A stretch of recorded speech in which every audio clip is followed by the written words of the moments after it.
Hello everyone, welcome back. आज हम chapter 5 start करेंगे, इकोनॉमिक्स का concept of supply. Last chapter में हमने प्राइस इलास्टिसिटी ऑफ डिमांड के बारे में रीड किया था और आज हम सप्लाई के कंसेप्ट के बारे में रीड करेंगे कि व्हाट इज सप्लाई, सप्लाई क्या होती है। ओके, अब देखो कि कोई भी कमोडिटी का जो भी प्राइस डिटरमाइन किया जाता है, ठीक है, तो वो किस पे बेस्ड होता है? Supply and demand of A commodity. Because अगर देखो कि कमोडिटी की डिमांड जिस अकॉर्डिंग कर रहे हैं लोग, मीन्स अगर लोग कमोडिटी की डिमांड ज्यादा कर रहे हैं, ठीक है, बट उसकी जो प्रोडक्शन है वो कम है, ठीक है, तो स्टॉक हमारे पास कम है, तो इसीलिए जो प्राइस है उस कमोडिटी का वो क्या है, इंक्रीज कर दिया जाएगा। ठीक है, लाइक जैसे कि अगर हम बिस्किट हमने परचेज करना है, बिस्किट्स की लोग ज्यादा डिमांड कर रहे हैं मार्केट में, तो अगर बिस्किट का प्राइस 5 रुपीज है और उसी के अकॉर्डिंग लोग डिमांड ज्यादा करते हैं मार्केट में, तो देखो डिमांड ज्यादा होने पर हमारे पास अगर बिस्किट का स्टॉक कम अवेलेबल है तो जो बिस्किट के प्राइसेस है वो इंक्रीज हो जाएंगे, 5 से 10 रुपीज हो जाएगा। तो मीन्स कि जो भी कमोडिटी का प्राइस डिटरमाइन किया जाता है, ठीक है, तो वो किस पे बेस्ड होता है? सप्लाई पे एंड डिमांड। ओके, कि कितनी सप्लाई है उस कमोडिटी की। अगर सप्लाई ज्यादा है तो प्राइसेस राइज नहीं होंगे, अदरवाइज प्राइसेस राइज हो जाएंगे। तो फर्स्टली आज हम कंसेप्ट ऑफ सप्लाई के बारे में डिटेल में डिस्कस करेंगे। तो फर्स्टली जो सप्लाई है उसकी डेफिनेशन के बारे में डिस्कस करेंगे कि what is supply.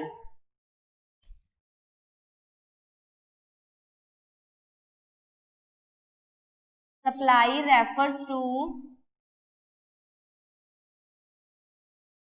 The amount offer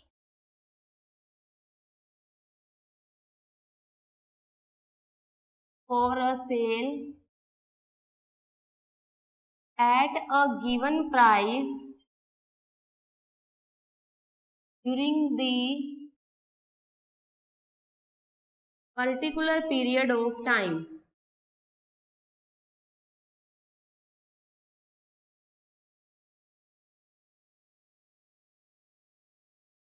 अब देखो सप्लाई क्या होती है।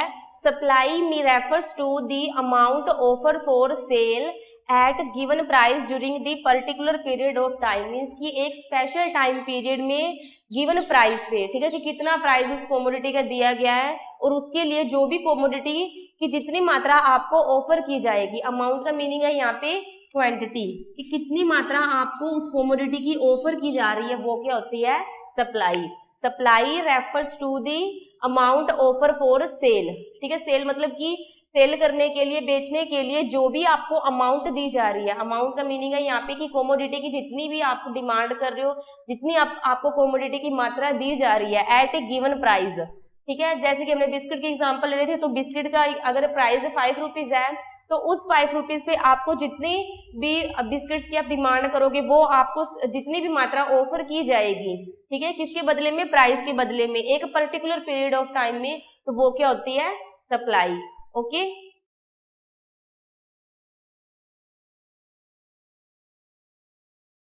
नेक्स्ट है जो supply and stock are not synonymous. Supply and stock are synonymous. अब देखो जो सप्लाई है, ठीक है, एंड जो स्टॉक है, वो दोनों क्या है? सिनोनिमस। सिनोनिमस मीन्स कि एक दूसरे के समान नहीं होते हैं, कि सप्लाई का मीनिंग भी सेम है और स्टॉक का मीनिंग भी सेम है। तो इन दोनों में क्या है? डिफरेंस होता है। There is a difference between supply and stock. तो फर्स्टली स्टॉक क्या होता है?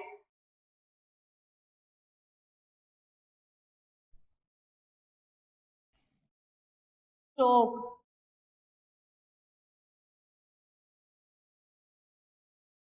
Stock is that quantity of commodity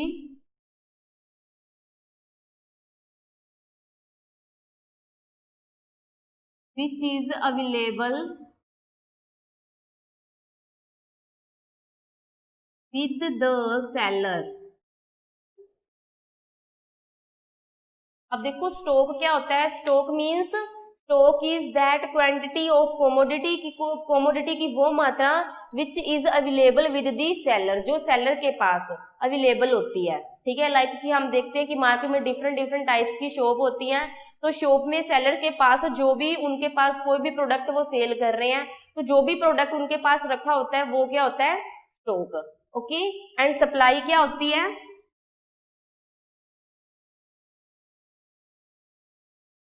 that quantity of commodity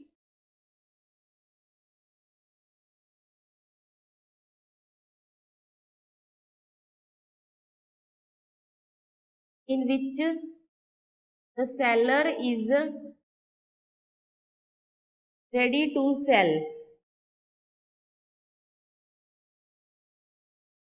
और देखो जो सप्लाई है वो क्या होती है, that quantity of commodity in which the seller is ready to sell. अब देखो कि ये जो हमारे पास स्टॉक रखा हुआ है, ठीक है, इसकी जो सेलर है वो कितनी मात्रा सेल करना चाहता है, वो क्या होती है, सप्लाई, मतलब वो सप्लाई करना चाहता है। अब देखो स्टॉक क्या होता है कि कोई भी प्रोडक्ट है, कोई भी कोमोडिटी है, उसकी वो मात्रा जिसको क्या है, सेलर बेचने के लिए, ठीक है, सेल करने के लिए जो सेलर के पास क्या है, अवेलेबल है, ठीक है, तो वो होता है स्टॉक।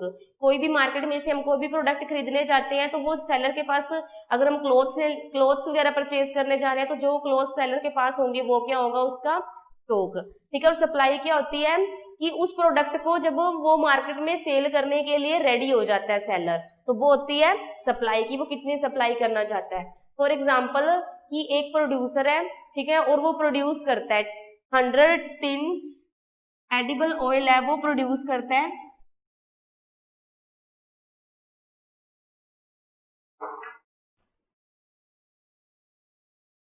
एक प्रोड्यूसर है और वो कितना ऑयल प्रोड्यूस कर रहा है, 100 टिन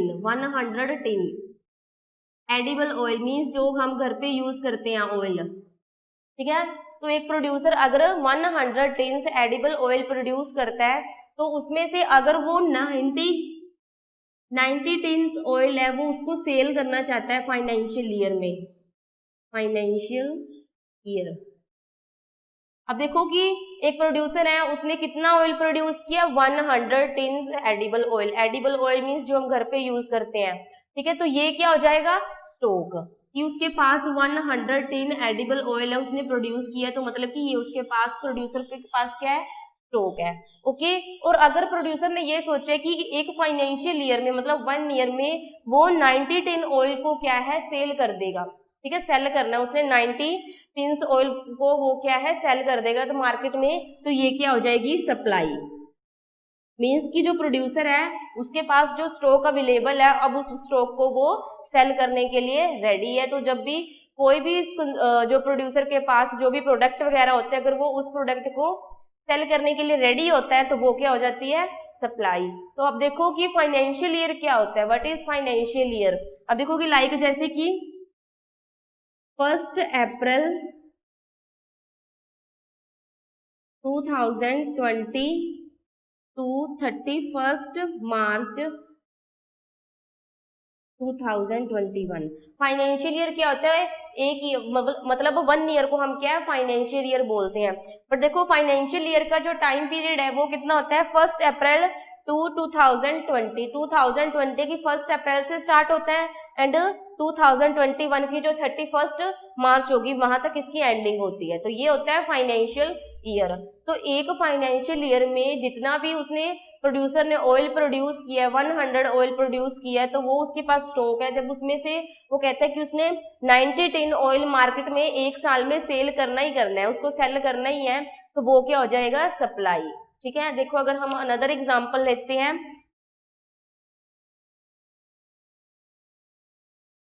अगर एक प्रोड्यूसर है वो मैगी की 1000 कोमोडिटी क्वांटिटी तैयार करता है,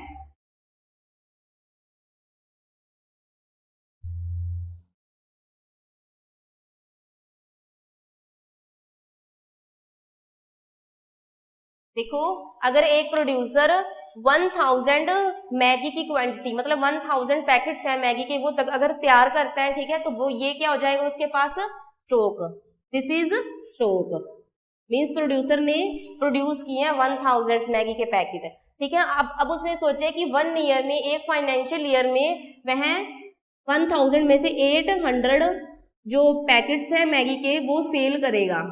ठीक है, मैगी के पैकेट वो सेल करेगा, रेडी है सेल करने के लिए कि एक साल के अंदर उसने 800 पैकेट सेल करने ही है मार्केट में, तो ये क्या हो जाएगी, supply. This is supply.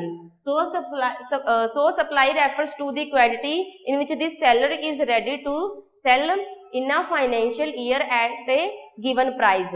Means की सप्लाई किसको रेफर करती है, कोई भी कोमोडिटी की वह क्वांटिटी, वह मात्रा जिसको सप्लायर क्या है एक फाइनेंशियल ईयर में, एक गिवन पीरियड ऑफ टाइम में क्या है सेल करने के लिए रेडी होता है, तो ये होती है सप्लाई।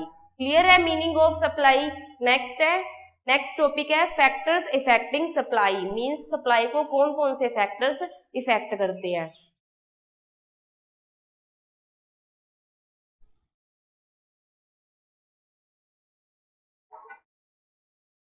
नेक्स्ट टॉपिक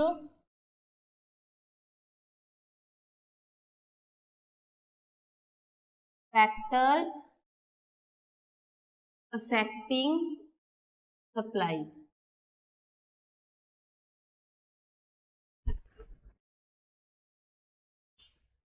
अब हमारा नेक्स्ट टॉपिक है कि सप्लाई को कौन कौन से फैक्टर इफेक्ट करते हैं, मीन सप्लाई पे प्रभाव डालते हैं। तो देखो कुछ फैक्टर्स ऐसे, there are many factors that effect supply. Supply को बहुत सारे फैक्टर्स इफेक्ट करते हैं। सम फैक्टर्स ऐसे होते हैं जो डायरेक्टली सप्लाई को इफेक्ट करते हैं, और कुछ फैक्टर्स ऐसे होते हैं जो इनडायरेक्टली सप्लाई को इफेक्ट करते हैं। तो फर्स्टली हम जो फैक्टर सप्लाई को इफेक्ट करते हैं डायरेक्टली और इनडायरेक्टली, उनके बारे में डिस्कस करेंगे वन बाय वन। तो फर्स्ट फैक्टर है price of the commodity. Price of the commodity. First factor है price of the commodity. The supply of the commodity depend upon the price of the commodity. की market में commodity का price कितना है, उसी पे जो सप्लाई है वो क्या है, डिपेंड होती है। ओके, सप्लाई किस पे डिपेंड होती है, मार्केट में कमोडिटी के प्राइस पे। अगर प्राइस ज्यादा है, if the price of commodity increase, ठीक है, मतलब कमोडिटी का प्राइस अगर इंक्रीज होता है तो जो सप्लायर होगा वो क्या ज्यादा से ज्यादा सप्लाई करेगा। ठीक है, अब देखो डिमांड वाले चैप्टर में हमने क्या देखा था कि जब भी प्राइसेस इंक्रीज होते हैं डिमांड क्या है, डिक्रीज हो जाती है, क्योंकि डिमांड किस पे बेस्ड होती है, मेनली कंज्यूमर पे। तो अगर कोई भी कमोडिटी का प्राइस इंक्रीज होगा तो कंज्यूमर क्या है, डिमांड कम करना शुरू कर देते हैं। बट जो सप्लाई है, सप्लाई किस पे डिपेंड होती है, प्राइस पे डिपेंड होती है। अब देखो सप्लाई एंड जो प्राइस है इसमें उलट होता है। कैसे कि अगर प्राइसेस इंक्रीज होते हैं तो जो सप्लायर है वो ज्यादा से ज्यादा कमोडिटी की सप्लाई करता है। क्यों करता है, क्योंकि जो सप्लायर है उसका मेन ऑब्जेक्टिव है, जो मेन पर्पस है वो क्या होता है, प्रॉफिट गेन करना, ज्यादा से ज्यादा प्रॉफिट लेना। तो इसीलिए वो उन्हीं कमोडिटीज की सप्लाई करेगा जिनका प्राइस क्या है, ज्यादा होता है। तो इसीलिए जो सप्लाई है वो किस पे डिपेंड होती है, price of the commodity. If the price of commodity increase supply will increase, supply भी इंक्रीज हो जाएगी। And if the price of commodity decrease, अगर कमोडिटी का प्राइस डिक्रीज हो जाता है देन जो सप्लाई है वो भी क्या है, डिक्रीज हो जाएगी। क्लियर है फर्स्ट फैक्टर। सेकेंड फैक्टर है कॉस्ट ऑफ प्रोडक्शन।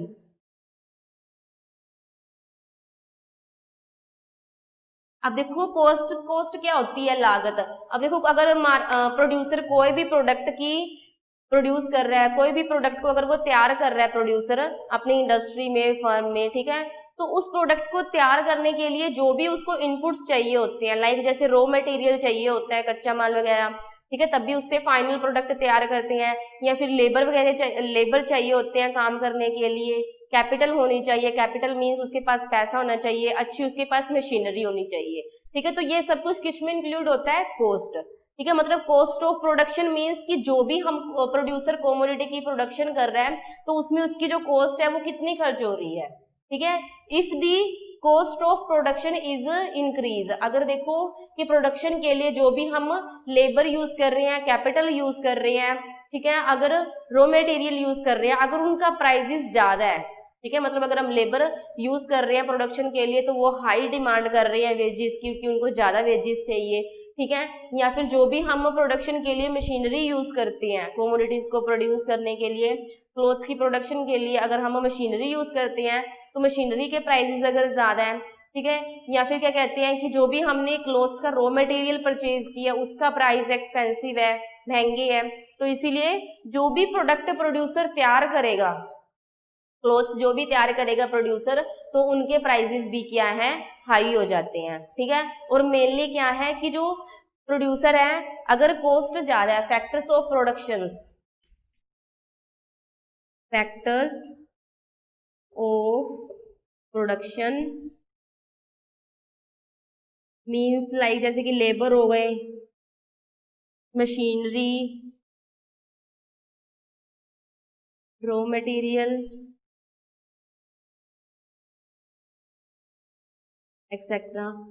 अब देखो अगर हमने कोई भी कमोडिटी प्रोड्यूस करनी है तो उसके लिए हम फैक्टर्स ऑफ प्रोडक्शन यूज करते हैं, labour, machinery, raw material etcetera. अगर इन सबके प्राइसेस इंक्रीज है, रॉ मटेरियल अगर हम परचेज कर रहे हैं उसका प्राइस भी ज्यादा है, ठीक है, मशीनरी जो भी यूज कर रहे हैं वो भी बहुत एक्सपेंसिव है, एंड जो लेबर है वो ज्यादा वेजेस मांग रहे हैं, डिमांड कर रहे हैं, तो इसीलिए जो सप्लायर होगा वो क्या है, प्रोड्यूसर क्या है, कम से कम कमोडिटी को तैयार करेगा, क्योंकि अगर वो कमोडिटी तैयार करने के लिए उसको जो भी फैक्टर्स ऑफ प्रोडक्शन चाहिए, जो भी कॉस्ट है, तो ये सब क्या हो जाएगी, प्रोड्यूसर की कॉस्ट, ठीक है। प्रोडक्शन के लिए जो भी वो मटेरियल यूज करता है वो क्या होती है, कॉस्ट। अगर प्रोडक्शन के लिए जो भी मटेरियल कंज्यूमर जो प्रोड्यूसर यूज कर रहा है अगर उनकी कॉस्ट ज्यादा होती है तो जो सप्लाई है वो क्या है, कम हो जाती है। तो प्रोड्यूसर क्या है, ज्यादा से ज्यादा स्टॉक तैयार नहीं करेगा। ज्यादा स्टॉक वो क्यों नहीं तैयार करेगी, क्योंकि उसके पास इतना पैसा नहीं है कि वो इतने एक्सपेंसिव फैक्टर्स ऑफ प्रोडक्शन की हाई क्वालिटी को ज्यादा मात्रा में खरीद सके, तो इसलिए वो क्या है, कम स्टॉक ही तैयार करेगा। तो इसलिए जो सप्लाई है वो किस पे डिपेंड है, कॉस्ट ऑफ प्रोडक्शन पे, कि प्रोडक्शन के लिए जो भी हम फैक्टर्स यूज कर रहे हैं अगर उनकी कॉस्ट ज्यादा है तो सप्लाई कम होगी, अगर उनकी कॉस्ट कम है तो जो सप्लाई है वो क्या है, ज्यादा हो जाएगी। क्लियर है। तो ये था second factor which affect supply. Next है price of related goods.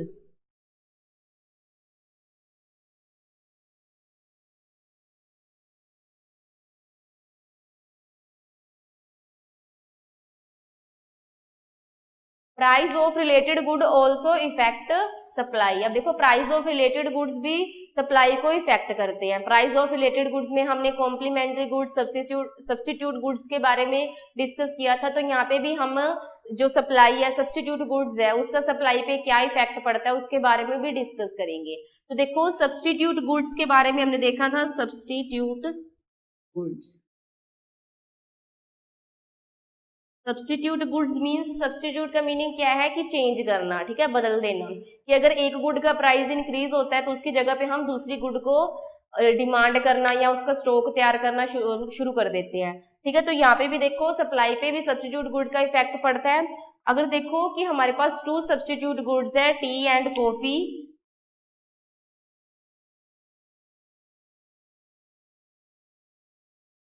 Substitute goods वो होती है कि अगर एक का प्राइस इंक्रीज हो गया तो अगर हम दूसरी कमोडिटी को परचेज करेंगे तो हमें उससे भी इक्वली सेटिस्फेक्शन प्रोवाइड होगी, मतलब दोनों गुड्स हमें क्या है, इक्वली सेटिस्फेक्शन प्रोवाइड करवा रही है। तो इसीलिए अगर कॉफी का प्राइस इंक्रीज होता है तो हम टी की डिमांड करना शुरू कर देते हैं। बट देखो सप्लाई में सब्स्टिट्यूट गुड्स की अगर हम एग्जाम्पल लेते हैं, टी एंड कॉफी, कि if the price of T increase, suppose कि अगर टी का प्राइस इंक्रीज हो जाता है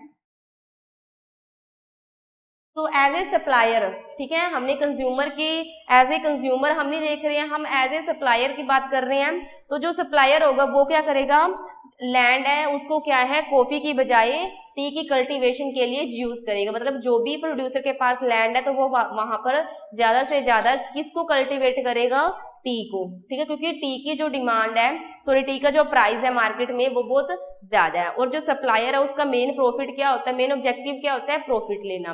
तो प्रॉफिट गेन करने के लिए वो क्या है, जिन कमोडिटी के मार्केट में प्राइसेस ज्यादा होते हैं उन कमोडिटी की वो क्या है, मार्केट में सप्लाई ज्यादा करेगा, ठीक है, उन कमोडिटीज की ही प्रोडक्शन वो ज्यादा करता है। तो अगर टी का प्राइस ज्यादा है और कॉफी का प्राइस कम है, ठीक है, तो इसीलिए वो क्या करेगा, देखो पहले टी और कॉफी दोनों के प्राइसेस 10-10 रुपीज थे, ओके।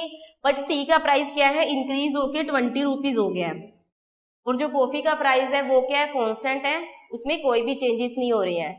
तो टी का प्राइस इंक्रीज होने से जो सप्लायर है वो क्या है, ज्यादा से ज्यादा टी की प्रोडक्शन करेगा, ज्यादा से ज्यादा स्टॉक तैयार करेगा टी का, ताकि वो उसको जितना ज्यादा स्टॉक तैयार करेगा उसको उससे उतना ही ज्यादा प्रॉफिट मिलेगा। अगर वो ज्यादा स्टॉक तैयार करेगा तो मार्केट में भी वो ज्यादा स्टॉक ही सेल करेगा, ठीक है। और इससे क्या है कि तो जो मार्केट में जब वो स्टॉक सेल करेगा तो उसको ज्यादा पैसे मिलेंगे, उनके पास इनकम ज्यादा जनरेट होगी। तो इसीलिए जो सप्लायर है अपने प्रॉफिट को, मेन उसका जो ऑब्जेक्टिव होता है वो क्या है, प्रॉफिट लेना।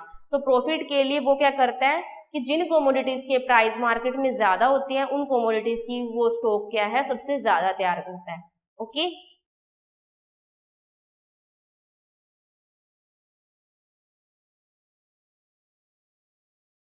नेक्स्ट फैक्टर है changes in technology. Changes in technology.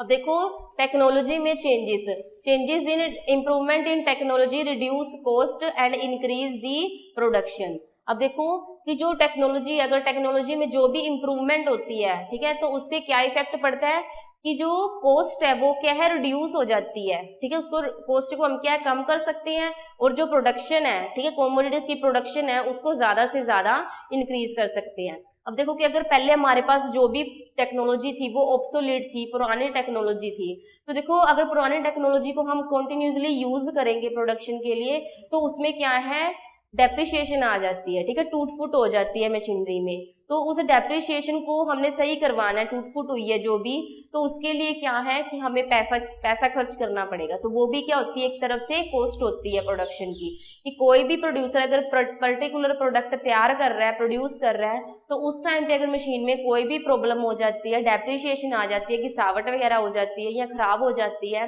तो खराब होने, मशीन के खराब होने से क्या है, जो सप्लायर है, प्रोड्यूसर है, उसको क्या है, ज्यादा से मनी स्पेंड करनी पड़ती है मशीन को सही करवाने में। तो वो भी जो क्या है, जो पैसा वो स्पेंड करेगा, खर्च करेगा, वो क्या हो जाएगा, उसका कॉस्ट हो जाएगी। तो अगर देखो टेक्नोलॉजी में इम्प्रूवमेंट कर दी जाए तो इससे कॉस्ट क्या है, कम हो सकती है, ठीक है। अगर हमारे पास टेक्नोलॉजी न्यू होगी, बेटर क्वालिटी की होगी, तो हमें मशीनरी पे कंटिन्यूसली अगर हम उसका यूज करेंगे तो हमें उसमें कोई भी टीयर वियर, मतलब कोई भी टूट फूट नहीं होगी, ठीक है। और साथ में क्या है, जो भी प्रोडक्ट वगैरह तैयार होगा वो क्या है, बेस्ट क्वालिटी का तैयार होगा, और जो प्रोडक्शन है, आउटपुट हमारे पास आएगी वो क्या है, ज्यादा होगी, क्योंकि मशीन क्या है, उसमें इंप्रूवमेंट हुई है, चेंजेस हुए हैं। तो अगर न्यू टेक्नोलॉजी की मशीन होती है, हमारे पास न्यू मशीन है प्रोड्यूसर के पास प्रोडक्शन के लिए, तो वो मशीनरी क्या है, ज्यादा से ज्यादा गुड्स तैयार करेगी, जल्दी तैयार करेगी, और इससे क्या है, जो प्रोड्यूसर की जो भी प्रोडक्शन है, ठीक है, कमोडिटी की, वो क्या है, इंक्रीज हो जाएगी। तो इससे क्या है कि अगर उसने स्टॉक ज्यादा तैयार किया प्रोड्यूसर ने, तो जो सप्लाई है वो भी इंक्रीज करेगा, ठीक है। जितना ज्यादा स्टॉक वो तैयार करेगा, जितनी ज्यादा कमोडिटीज प्रोड्यूस करेगा, उतनी ही ज्यादा क्या है, उसका जो सप्लाई है वो क्या है, उसकी इंक्रीज हो जाएगी, ठीक है। तो जो नेक्स्ट फैक्टर है चेंजेस इन टेक्नोलॉजी, ये भी क्या है, सप्लाई पे इफेक्ट डाल दिया है। अगर इसके ऑपोजिट देखें कि हमारे पास जो टेक्नोलॉजी है वो बेस्ट क्वालिटी की नहीं है, ठीक है, एक तो उस पर हमें पैसा ज्यादा खर्च करना पड़ेगा, ठीक है, और साथ में ही क्या है कि वो बहुत स्लो स्लो काम करेगी, और जो भी हमारे पास कमोडिटी की जो भी हम प्रोड्यूस कर रहे हैं कमोडिटी, तो उसकी प्रोडक्शन भी कम तैयार होगी, जिससे सप्लाई क्या है, कम हो जाएगी। जितनी ज्यादा कमोडिटी की प्रोडक्शन होगी, सप्लाई उतनी ही ज्यादा होगी। नेक्स्ट है स्पेशल सर्कमस्टांसेस।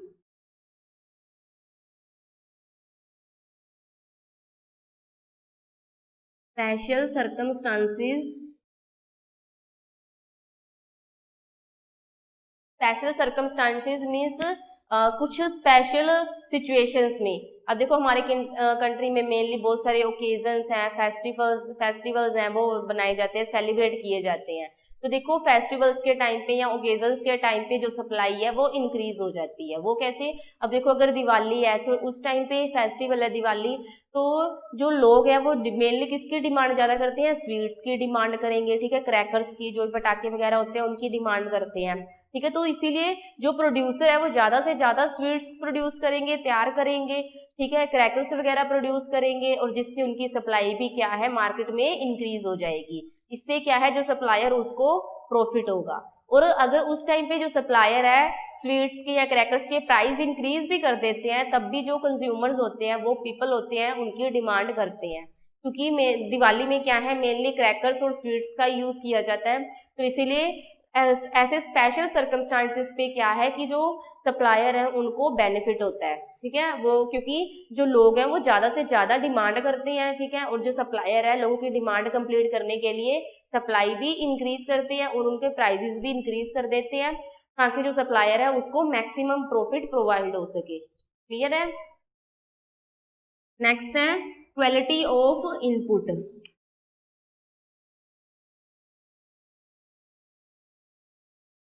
अब देखो कि प्रोड्यूसर अगर कोई भी प्रोडक्ट तैयार करता है, ठीक है, कोई भी प्रोडक्ट कोई भी कमोडिटी प्रोड्यूस करता है, क्लोथ्स तैयार कर रहा है, तो देख उसके लिए मेनली वो क्या करता है उसके पास इनपुट्स होने चाहिए प्रोड्यूसर के पास, ठीक है, इनपुट्स मींस उसके पास रॉ मटेरियल होना चाहिए, फिर उस इनपुट से वो क्या है आउटपुट तैयार करता है, मींस की फाइनल प्रोडक्ट तैयार करता है। तो सप्लाई पे मेनली क्वालिटी ऑफ इनपुट का भी इफेक्ट पड़ता है। इनपुट मींस की जो भी हमारे पास रॉ मटेरियल है या मशीनरी है, मशीनरी, रॉ मटेरियल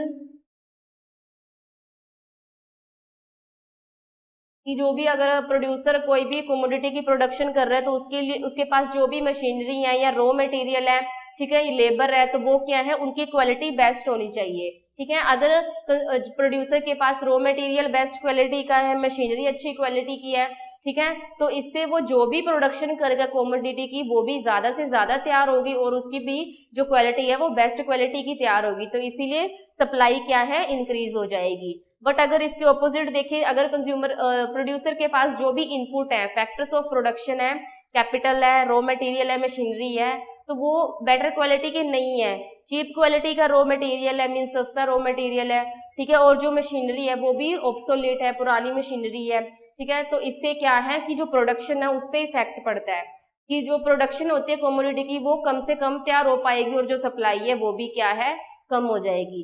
तो इसलिए सप्लाई पे क्वालिटी ऑफ इनपुट का इफेक्ट पड़ता है कि जो भी हमारे पास प्रोडक्शन कर रहे हैं प्रोड्यूसर, तो प्रोडक्शन के लिए उनके पास जो भी रॉ मटेरियल है वो क्या है बेस्ट होना चाहिए। ओके, एंड जो लास्ट है वो है मींस ऑफ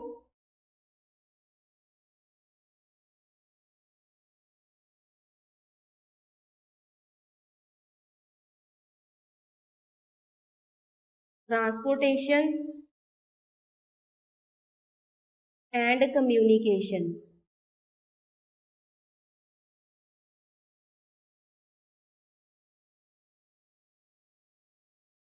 नेक्स्ट फैक्टर है जो सप्लाई को इफेक्ट करता है means of transportation and communication, कि जो भी ट्रांसपोर्टेशन के मींस है, साधन है या फिर कम्युनिकेशन के साधन है वो कंट्री में क्या है बेस्ट क्वालिटी के होने चाहिए। मींस हर एक पर्सन को क्या है ट्रांसपोर्टेशन फैसिलिटी प्रोवाइड करवानी चाहिए। अगर देखो प्रोड्यूसर अपनी इंडस्ट्री में या फर्म में कोई भी कमोडिटी की प्रोडक्शन करता है तो उसके पास ट्रांसपोर्टेशन फैसिलिटी होनी चाहिए ताकि वो उनको मार्केट में इजीली बेच सके प्रोडक्ट को, ठीक है, जो भी उसने स्टॉक वगैरह तैयार किया है, ठीक है, तो इससे मार्केट में उसकी सप्लाई भी अच्छे से होती रहेगी और जो लोगों की डिमांड है वो भी कंप्लीट हो जाएगी। अब देखो कि अगर कंट्री में जो ट्रांसपोर्टेशन फैसिलिटीज है, कम्युनिकेशन फैसिलिटीज प्रॉपर वे में डेवलप नहीं हुई है तो हमारी जो डोमेस्टिक मार्केट है कंट्री की, ठीक है, तो उसमें क्या है गुड्स की जो सप्लाई है वो कम हो जाएगी, क्योंकि अगर इंडस्ट्री में गुड्स तैयार किया और उस टाइम पे हमारे पास जो प्रोड्यूसर उसके पास ट्रांसपोर्टेशन फैसिलिटी नहीं है गुड्स को वन प्लेस से अनदर प्लेस ले जाने की,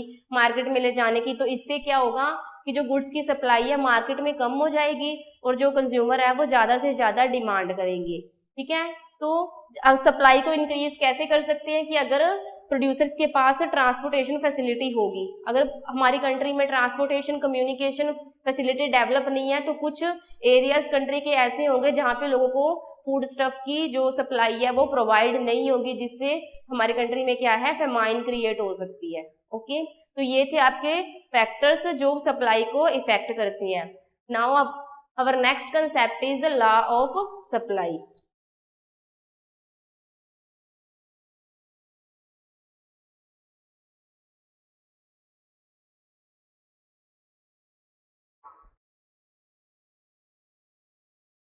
लॉ ऑफ सप्लाई। अब देखो कि हमने लॉ ऑफ डिमांड में क्या देखा था कि other things remain same when the prices increase demand will decrease and when the prices decrease demand will increase, कि अदर फैक्टर्स सेम रहने से, ठीक है, जब भी प्राइसेस इंक्रीज होते हैं तो डिमांड क्या है, डिक्रीज होती है, और जब प्राइसेस डिक्रीज होते हैं तो डिमांड इंक्रीज हो जाती है। तो सप्लाई के चैप्टर में भी हम लॉ ऑफ सप्लाई के बारे में डिस्कस करेंगे। अब देखो कि जो लॉ ऑफ सप्लाई है वो क्या एक्सप्लेन करती है, the relation between price and supply of commodity. तो जो लॉ ऑफ सप्लाई है वो कोमोडिटी की जो भी प्राइस है मार्केट में, ठीक है, और उसकी जो कोमोडिटी की सप्लाई है उनके बीच रिलेशन शो करती है। Means supply discuss about the when the prices increase supply will increase. Means कि अगर प्राइसेस इंक्रीज होते हैं मार्केट में तो कोमोडिटी की सप्लाई है वो भी क्या है, इंक्रीज हो जाएगी, ठीक है। And if the prices decrease supply will also decrease. Means कि देखो जब मार्केट में प्राइसेस इंक्रीज होते हैं तो जो सप्लायर है वो भी क्या करेगा, ज्यादा से ज्यादा सप्लाई करता है, और अगर प्राइसेस डिक्रीज हो जाते हैं तो जो सप्लाई है वो भी क्या है, डिक्रीज हो जाती है। तो यहाँ पे देखो लॉ ऑफ सप्लाई में क्या है, प्राइसेस इंक्रीज हुए तो जो प्रोड्यूसर है वो ज्यादा से ज्यादा सप्लाई करेगा, और अगर कमोडिटी के प्राइसेस कम हो गए तो सप्लाई है वो भी क्या है, कम हो जाती है। मींस लॉ ऑफ डिमांड के बिल्कुल ऑपोजिट है। लॉ ऑफ डिमांड में जो प्राइस है, ठीक है, एंड जो डिमांड है उसमें इनवर्स रिलेशन होता था, opposite relation. But law of supply में क्या है, प्राइस और सप्लाई दोनों में क्या है, डायरेक्ट रिलेशन होता है। डायरेक्ट रिलेशन क्यों, क्योंकि इसमें प्राइस और जो सप्लाई है वो दोनों एक ही डायरेक्शन में यूज होते हैं। प्राइसेस अगर इंक्रीज हुए, ठीक है, तो जो सप्लाई है वो भी क्या है, इंक्रीज हो जाएगी, और अगर प्राइसेस डिक्रीज हुए तो सप्लाई है वो भी क्या है, डिक्रीज हो जाएगी। ओके, अब देखो जो कमोडिटी की जो भी प्राइसेस है या सप्लाई है तो उसको हम फंक्शनली वे में भी उसको एक्सप्लेन कर सकते हैं, फंक्शन की फॉर्म में भी एक्सप्लेन कर सकते हैं। Supply equal price. अब देखो एस एक्स का मीनिंग क्या है, S x means supply of x commodity, F means function, and P x means price of x commodity.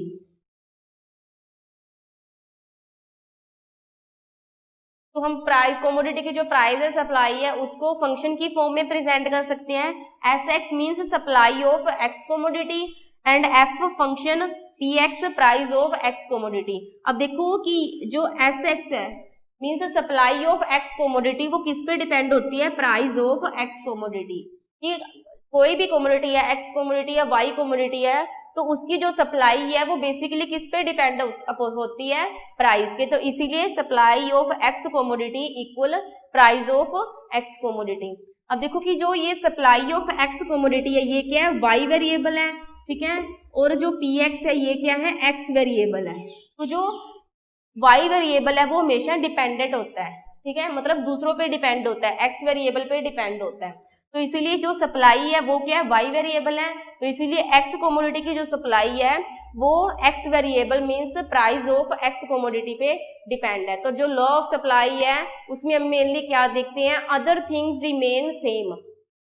जैसे हमने लॉ ऑफ डिमांड में देखा था, other things remain same, like जो बायर सेलर्स हैं उनके टेस्ट एंड प्रेफरेंस में कोई चेंजेस नहीं आ रहे हैं, ठीक है, या फिर कोमोडिटीज हैं उनकी जो प्राइजेस हैं वो भी सेम है, टेक्नोलॉजी भी सेम यूज हो रही है। तो ये क्या है, अदर थिंग्स हैं जो हम लॉ ऑफ सप्लाई में अज्यूम करते हैं। तो other things remain same, if the prices increase supply will increase and if the prices decrease supply will also decrease, ठीक है। तो जो अजम्पशंस है लॉ ऑफ सप्लाई की वो हम नेक्स्ट टॉपिक में डिस्कस करेंगे। Okay, thank you.